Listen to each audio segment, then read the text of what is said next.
I sat at the wrong table on the first day of college. 3 years later, I'm marrying the girl who was sitting there. From sitting at the wrong table to proposing to her. And every time we tell this story, our friends think I'm exaggerating. But I'm not.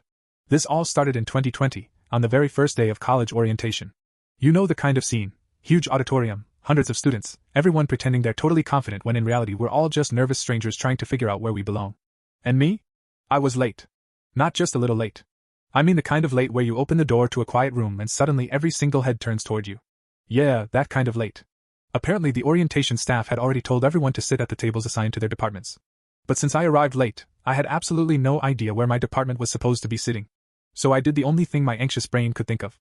I spotted an empty seat at a random table and quickly sat down, hoping I looked like I totally knew what I was doing. For about 10 minutes, everything seemed fine. Then the girl sitting next to me leaned over and whispered something.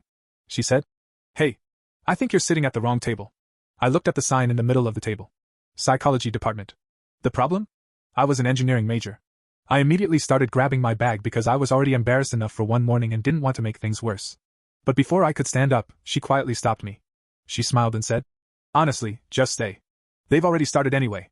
So I stayed. And honestly, that decision ended up changing my life.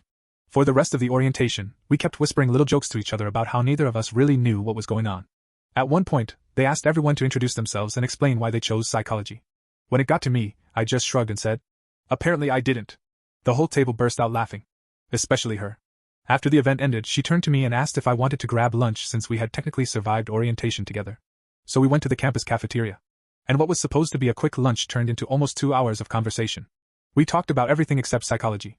Music, movies, weird childhood stories, embarrassing high school moments, everything. It turned out we had a lot in common. We had the same terrible taste in reality TV. The same sarcastic sense of humor. And we both had this bad habit of laughing at the worst possible moments. After that day, we started seeing each other around campus. At first it was casual. We'd grab coffee between classes. Sometimes we'd study together, even though our majors had nothing in common. But slowly it became a routine. Seeing each other started to feel normal. Then it became something we both looked forward to. And before I realized it, it wasn't just friendship anymore. Fast forward 3 years.